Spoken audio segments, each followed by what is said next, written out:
నిన్న బడ్జెట్ ప్రవేశపెట్టింది. ఈ బడ్జెట్ను కనుక పరిశీలన చేస్తే పయ్యావుల కేశవ్ గారు ప్రవేశపెట్టినటువంటి బడ్జెట్ అంకల గారిని బడ్జెట్గా మేము అభివర్ణిస్తా ఉన్నాం. ఈరోజు చాలా సందర్భాల్లో కానీ వాళ్ళు మాట్లాడుతున్నటువంటి మాట ఏమంటే మేము సామాజిక న్యాయానికి కట్టుబడి ఉన్నాం అని చెప్పేసి చెప్తా ఉన్నాం. వాస్తవంగా సామాజిక న్యాయానికి కట్టుబడి ఉందా బడ్జెట్ చూస్తే సామాజిక న్యాయానికి సంపూర్ణంగా అన్యాయం చేశారు అని చెప్పేసి మేము ఈ సందర్భంగా తెలియజేస్తా ఉన్నాం. ఎందుకోసం అంటే సామాజిక న్యాయానికి కేటాయించాల్సిన బడ్జెట్ లో మొత్తం కోతల బడ్జెట్ పెట్టారు. 3,32,00,000 బడ్జెట్ వాళ్ళు ప్రవేశపెడితే ఇప్పుడున్నటువంటి 17% జనాభాకు దళితులకు సంబంధించి 50,000 కోట్ల రూపాయలు బడ్జెట్ కేటాయించాలి. మన రాష్ట్ర ప్రభుత్వం కేటాయించిన కేటాయింపులు ఎంత? కేవలం 20,643 కోట్ల రూపాయలను బడ్జెట్ కేటాయించింది. గతంలో చూసుకున్నప్పుడు 20,220 కోట్లు కేటాయించింది. అంటే వాళ్ళు పెంచినటువంటి బడ్జెట్ ఎంత అంటే కేవలం 363 కోట్ల రూపాయలు మాత్రమే పెంచింది. ఎక్కడ సామాజిక న్యాయం జరిగింది? కేటాయించాల్సిందేమో 50,000 కోట్లు, మీరు కేటాయించిందేమో 20,643 కోట్లు. అంటే పోయిన దాంతో మేము పెంచాం కాబట్టి సామాజిక న్యాయం జరిగిందని చెప్పేసి భావించమంటారా?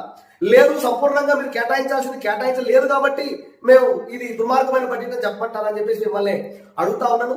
ఎందుకంటే గత బడ్జెట్ కు సంబంధించి కూడా కేటాయింపులు ఎంత ఖర్చు చేశారు, దేనికి ఖర్చు చేశారు, లేదు ఎంత మిగిలిపోయింది, దేనికి డైవర్ట్ చేశారు, లేదా మిగిలిపోయింటే తిరిగి ఈ బడ్జెట్ లో కలిపి కదా మీరు కేటాయించాల్సింది. అది కదా ఎస్సీ ఎస్టీ సప్లాన్ చట్టం చెప్పేది. అంటే దాని జోలికి ప్రభుత్వం పోకోకుండా నిధులు తగ్గించేటువంటి ప్రయత్నం చేశారు. ఇది చాలా దుర్మార్గమైంది అని చెప్పేసి నేను తెలియజేస్తా ఉన్నాను. దళితులు చదువుకోవాలా? ఇప్పటికీ చదువు లేకోకుండా ఉంటా ఉన్నారు. ఎన్టీఆర్ విద్యోన్నతికి సంబంధించినటువంటి కేటాయింపులు చూస్తే నవ్విపోదులు కాక నాకేటి సిగ్గు అనేటువంటిది కనిపిస్తా ఉంది. 4,02,00,000 రూపాయలు గతంలో కేటాయించారు.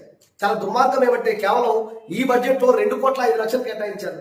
ఏకంగా 1,73,00,000 రూపాయలు సంపూర్ణంగా తగ్గించేశారు. అంటే విద్య పట్ల కోటో ప్రభుత్వానికి ఉండేటువంటి వైఖరి ఏందో దీన్ని బట్టి మనం ఆలోచన చేయొచ్చు. అంటే సాంఘిక సంక్షేమానికి కనుక చూస్తే గత బడ్జెట్ లో వాళ్ళు 742 కోట్లు కేటాయిస్తే ఈ బడ్జెట్ వచ్చేటప్పటికి 724 కోట్లు కేటాయించారు. అంటే అక్కడ కోత పెట్టారు. 18,00,000 కోట్ల రూపాయలు కోత పెట్టేటువంటి పరిస్థితి. స్కిల్ డెవలప్మెంట్ కి సంబంధించి అంటే దళితుల్లో నైపుణ్యతను పెంచడం కోసం గతంలో 97 కోట్లు మీరే కేటాయించారు. ఇప్పుడు వచ్చేటప్పటికి 9 కోట్లు కేటాయించారు.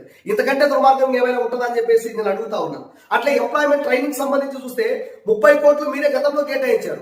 ఈ కేటాయింపులో చూస్తే కేవలం 11 కోట్ల రూపాయలు కేటాయించారు. అంటే ఆ రకంగా 19 కోట్ల రూపాయలు ఇక్కడ కోత పెట్టారు. గ్రామీణ అభివృద్ధి ఇప్పటికీ మేము చెప్తా ఉన్నాం.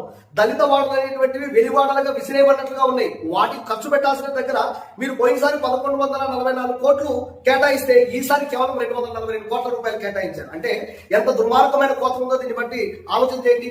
ఈ ప్రాంతంలో జోగిని వ్యవస్థ ఉంది. జోగిని వ్యవస్థను నిర్మూలించాలని చెప్పేసి చెప్తున్నాం. దానికోసం కేవలం 10 లక్షలు కేటాయించారు. అంటే ఇది సామాజిక న్యాయం చేసేటువంటి బడ్జెట్, సామాజిక తరగతులకు అన్యాయం చేసే బడ్జెట్.